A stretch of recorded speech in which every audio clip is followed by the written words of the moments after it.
ಬೆಂಗಳೂರಿನಲ್ಲಿ ಸಂಭ್ರಮದಿಂದ ಸಾಗಿದ ಹೊಸ ವರ್ಷಾಚರಣೆ ಯಶಸ್ವಿಯಾಗಿ ಪರಿಸ್ಥಿತಿಯನ್ನ ನಿಭಾಯಿಸಿದ್ದಾರೆ ಬೆಂಗಳೂರು ಪೊಲೀಸರು. ಯಾವುದೇ ಅಹಿತಕರ ಘಟನೆ ನಡೆಯದಂತೆ ಖಾಕಿ ನಿಗಾ ವಹಿಸಿದೆ. ನ್ಯೂ ಇಯರ್ ಸಂಭ್ರಮಕ್ಕೆ ಅಡ್ಡಿಯಾಗದಂತೆ ಭದ್ರತೆಯನ್ನ ಒದಗಿಸಿತ್ತು ಖಾಕಿ. ಮಧ್ಯರಾತ್ರಿ 1 ಗಂಟೆ ಆಗ್ತಾ ಇದ್ದಂತೆ ಜನರನ್ನ ತೆರವುಗೊಳಿಸಿದ್ರು ಪೊಲೀಸರು. ಕುಡಿದು ಟೈಟ್ ಆದವರಿಗೆ ಮನೆಯವರೆಗೆ ಡ್ರಾಪ್ ಅನ್ನು ನೀಡಿದ್ದಾರೆ ಪೊಲೀಸರು. ಖುದ್ದು ಫೀಲ್ಡ್ಗೆ ಇಳಿದು ಮಾನಿಟರ್ ಮಾಡಿದ್ರು ಕಮಿಷನರ್ ಸೀಮಂತ್ ಕುಮಾರ್. ಯಾವುದೇ ಲೋಪದೋಷವಾಗದಂತೆ ಪರಿಸ್ಥಿತಿಯನ್ನ ಬೆಂಗಳೂರಿನ ಖಾಕಿ ಪಡೆ ನಿಭಾಯಿಸಿದೆ. ಕೇವಲ ಬೆಂಗಳೂರು ಮಾತ್ರ ಅಲ್ಲ, ರಾಜ್ಯದ ನಾನಾ ಭಾಗಗಳಲ್ಲೂ ಕೂಡ ಪೊಲೀಸರು ಅತ್ಯಂತ ಎಚ್ಚರಿಕೆಯಿಂದ ನ್ಯೂ ಇಯರ್ ಸೆಲೆಬ್ರೇಷನ್ ಅನ್ನು ನಿಭಾಯಿಸಿದ್ದಾರೆ. ಅತಿ ಹೆಚ್ಚಿನ ಸಂಖ್ಯೆಯಲ್ಲಿ ಇವತ್ತು ಹುಡುಗಿಯರು, ಯುವಕರು, ಪುರುಷರು ಎಲ್ಲರೂ ಕೂಡ ಹೊರಗಡೆ ಬರ್ತಾರೆ. ಪಬ್, ಕ್ಲಬ್, ರೆಸ್ಟೋರೆಂಟ್ಗಳಲ್ಲಿ ಭಾಗಿಯಾಗ್ತಾರೆ. ಅದು ಕೂಡ ಹೊಸ ವರ್ಷ ಅಂದಾಗ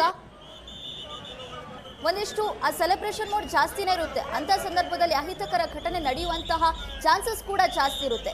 ಹಾಗಾಗಿ ಪೊಲೀಸರು ಕೂಡ ಕಟ್ಟುನಿಟ್ಟಿನ ನಿಗಾ ವಹಿಸಿದ್ರು.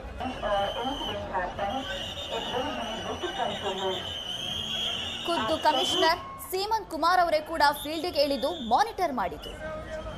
ಪೊಲೀಸರು ಹೆಚ್ಚಿನ ಭದ್ರತೆಯನ್ನ ಒದಗಿಸಿದ್ರಿಂದ ಯಾವುದೇ ಅಹಿತಕರ ಘಟನೆ ನಡೆದಿರಲಿಲ್ಲ. ಇನ್ನೊಂದು ವಿಚಾರ ಏನು ಅಂದ್ರೆ 1 ಗಂಟೆ ನಂತರ ಎಲ್ಲ ಯುವಕರನ್ನಾಗಿರ್ಬೋದು ಅಥವಾ ಬಂದಿದ್ದಂಥ ಸಾರ್ವಜನಿಕರನ್ನ ಚದುರಿಸುವ ಕೆಲಸವನ್ನ ಮಾಡಿದ್ದಾರೆ. ಜೊತೆಗೆ ಕೆಲವೊಂದಿಷ್ಟು ಜನರಿಗೆ ಮನೆಯವರೆಗೆ ಪೊಲೀಸರೇ ಡ್ರಾಪ್ ಕೊಟ್ಟಿದ್ದಾರೆ.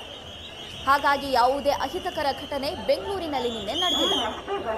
ತುಂಬಾ ಯಶಸ್ವಿಯಾಗಿ ಹೊಸ ವರ್ಷವನ್ನ ನಿಭಾಯಿಸಿದ್ದಾರೆ ಬೆಂಗಳೂರಿನ ಪೊಲೀಸರು. ಖುದ್ದಾಗಿ ಕಮಿಷನರ್ ಸೀಮಂತ್ ಕುಮಾರ್ ಅವರೇ ಫೀಲ್ಡ್ಗೆ ಇಳಿದು ಪೊಲೀಸರಿಗೆ ಮಾನಿಟರ್ ಮಾಡಿದರು.